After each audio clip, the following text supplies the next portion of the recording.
लेकिन माता सती के मन में प्रीति है, घर से निकलती हैं, 2 कदम आगे चलती हैं, लौट करके देखती हैं। लेकिन भगवान भोले बाबा भी कम नहीं है, जब सती निकल रही होती हैं तो आंखें खोल लेते हैं, जा रही है, और जब लौट के देखती हैं मैया सती तो बंद कर लेते हैं आंखें। तो श्री सुखदेव जी महाराज कहते हैं, परीक्षित दोनों पति पत्नी में आंख मिचोली चल रही है। तो श्री मैत्रेय जी कहते हैं, विदुर जी, निर्विशति द्विधा ससा, कभी निकलती हैं कभी लौट करके आती हैं, बस यही क्रम चल रहा है। जब चली जाती हैं तो कहते हैं भोले बाबा हैं, मेरे सीधे साधे हैं, कैसे रहेंगे, गुस्सा जाएंगे, लौट के आ जाती हैं। तो लौट करके आती हैं तो मैके की याद आती है, सारी बहनें वहां आएंगी, सारे बंधु बांधव आएंगे, माता जी को बहुत दिन से नहीं देखा, बड़ी याद आ रही है, तो फिर मैके की याद आती, चल पड़ती है। तो इस बार जब आना जाना लगा रहा तो इस बार कुपित हो गई, क्रोधित हो गई, और ऐसा लग रहा था कि जैसे अपने नेत्रों की अग्नि से संसार को जला देंगे। तो इस बार क्रोध के वशीभूत होकर के चल पड़ी, और भगवान शिव ने देखा कि अब तो लौट भी नहीं रही है, नहीं लौटी। तो गणों को बुलाया और कहा कि देखो भाई, तुम्हारी माता जी मैके जा रही हैं, थोड़ा साथ में जाओ, अच्छा कोई जाता अच्छा नहीं लगता। तो सारे के सारे नंदी भृंगी आदि माता जी के पास पहुंचे, और नंदी ने कहा, माता जी कहाँ जा रही हो? तो बोले, तुम्हारे स्वामी जी की ससुराल जा रही। अच्छा, मैके जा रही हो? अरे माता जी हम भी चलेंगे, अब तो मामा जी के यहाँ। तो सारे के सारे लोग चल पड़े और मैया सती के साथ हरिद्वार सीधे पहुंचे। लेकिन जैसे ही मैया सती पहुंची, सारे बंधु बांधव मिले, तो कुछ तो लोग मुस्कुरा रहे हैं, बड़ी कुटिलता। मुस्कान भी 2 तरह की होती है, एक हृदय से होती है और एक, उसकी बात नहीं कहेंगे। तो मुस्कान भी 2 प्रकार की होती है। तो कुछ बहनें प्रीति दिखा रही, अरे बहन सती अच्छी आ गई, हमने तो समझा कि तुझे कार्ड ही नहीं मिला, हम तो आशा ही छोड़ बैठे थे, तुझसे मिलना होगा ही नहीं। देखो भाई, हमको कार्ड नहीं भेजते तो हम तो आते नहीं, लेकिन तुम भी आ गए, चलो ठीक है, अच्छा है, मिलन हो जाएगा। तो श्री तुलसीदास जी महाराज कहते हैं कि मिल तो सब रहे हैं, लेकिन अपने अपने अंदाज में। सादर भले ही मिली एक माता, सादर भले ही मिली एक माता, भगिनी मिली बहुत मुस्काता, भगिनी मिली बहुत मुस्काता। दक्षिण कछु पूछी कुशलाता, दक्षिण कछु पूछी कुशलाता, दक्षिण कछु पूछी कुशलाता, दक्षिण कछु पूछी कुशलाता। सती वियोग जरे सब गाता, सती वियोग जरे सब गाता।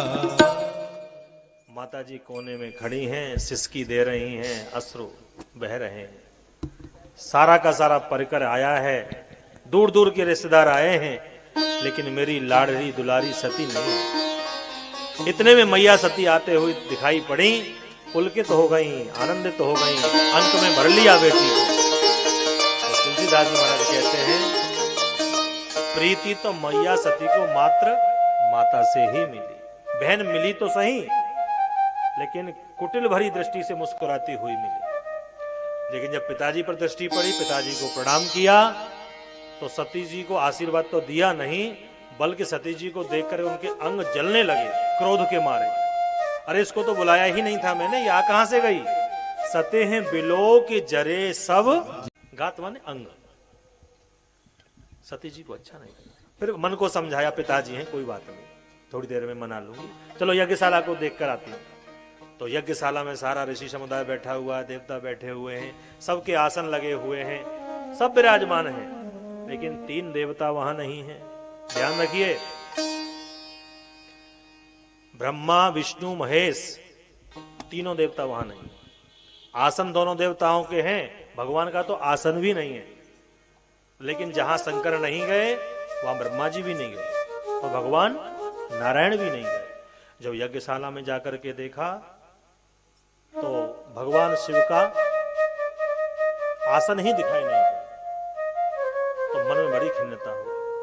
और एक पतिव्रता स्त्री के लिए पति का अपमान सबसे कठिन, और वो भी अपनों के बीच में, संबंधियों के बीच में।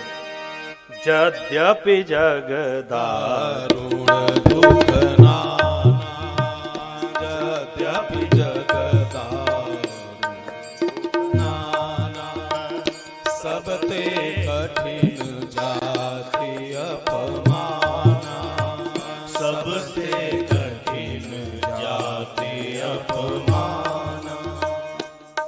अपनों का अपमान असह्य होता है। एक सुनार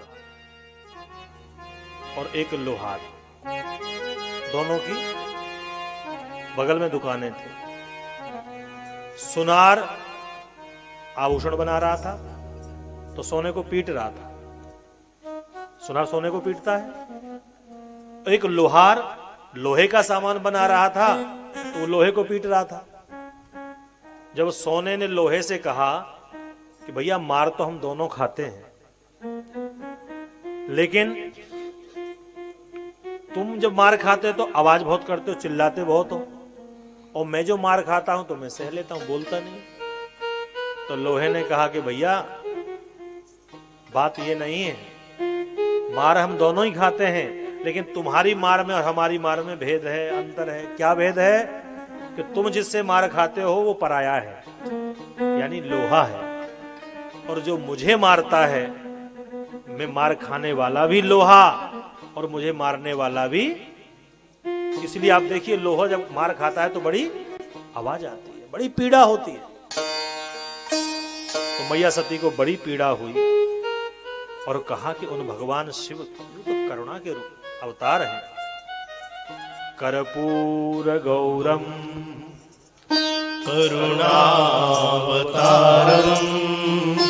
संसार सारम भुजगेन्द्रहारम सदा वसन्तं हृदयारविन्दे भवं भवानी सहितं नमामि। करुणावतार भगवान शिव, तुमने उनसे द्वेष किया तो माता सती अपनी तो बात भूल गई और भगवान के अपमान को सहन नहीं कर पाई। क्यों? कि जो अपने गुरु की, अपने आराध्य देवता की, पति पत्नी की निंदा नहीं सुन सकते। या तो निंदा करने वाले की जिह्वा को खींचो और चाकू से काट दो। ये हम नहीं कह रहे हैं, हमारे ग्रंथ कह रहे हैं। अथवा कानों में उंगली लगाओ और वहां से खिसक लो, वो शब्द आपके कान में नहीं जाएंगे। तो मैया सती ने कहा कि मैं दोनों में से कोई काम नहीं कर सकती, क्योंकि जो भगवान की निंदा सुनता है उसे गौ हत्या के समान पाप लगता है। आपके सामने कोई विधर्मी आपके धर्म को गाली दे और आप मुस्कुराते हुए चले आवे, धिक्कार है आपको। कब तक जीवन है, कब तक जिएंगे? और हो सकता है लौटते भी जय सिया राम हो जाए, तो क्यों न। इसलिए गीता जैसे ग्रंथ में भगवान कृष्ण ने अर्जुन से कहा, स्वधर्मे निधनम श्रेयः। अपने धर्म की रक्षा में यदि प्राणों की भी आहुति देनी पड़े तो पीछे मत हटो। तो मैया सती कह रही हैं, हरिहर निंदा सुनाई देताना पाप होई वो घात समाना। हरिहर निंदा सुनाई देताना पाप होई वो घात समाना। काटिय जीव जो तासु बसाई करण मूंदी न चलिय पराई काटियनी वरुता सुख साई कर्ण मोद चली चलिय पराई। दो ही रास्ते हैं, या तो बोलने वाले की जिह्वा को खींच लीजिए या स्वयं यहां से पलायन कर जाइए। मैया सती ने कहा कि मैं दोनों में से एक भी नहीं कर सकती। जिह्वा इसलिए नहीं खींच सकती, अंततः आपकी बेटी हूं, आपने जन्म दिया है, मेरे शरीर के आप पिता हैं और मैं जा भी नहीं सकती।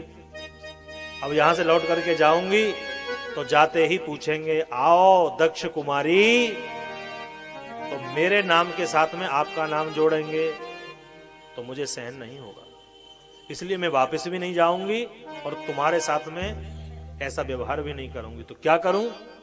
तो मैया सती ने विचार किया कि शरीर से तो वैसे भी प्रेम प्राप्त नहीं हो पा रहा है प्रभु का, यही अवसर है कि प्रभु के लिए मैं शरीर का त्याग ही कर दूं।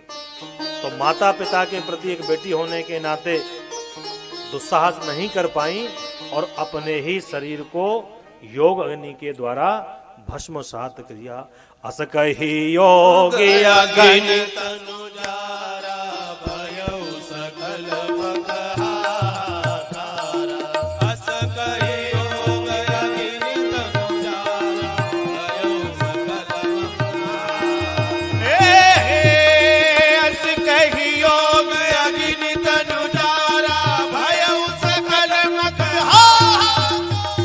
अस कहि योग अग्नि तनु जारा भयउ सकल मकहाकारा। डरे सकल सुर भूप डराने चढ़े सकल वाहन दरियाने। चढ़े सकल सुर भूप डराने चढ़े सकल वाहन दरियाने।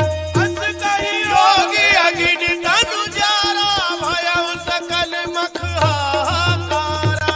भयउ सकल मकहाकारा।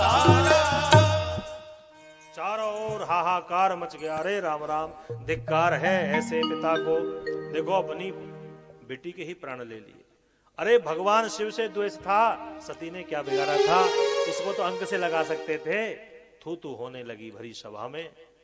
जो गण भगवान शिव के गए थे वो क्रोधित हो गए, कुपित हो गए और सारी यज्ञशाला को ध्वस्त करना प्रारंभ कर दिया। भृगु महाराज ने जल लिया, रक्षण मंत्र का पाठ करते हुए विभु नाम के देवताओं का आविर्भाव किया और वहां यज्ञ की रक्षा की।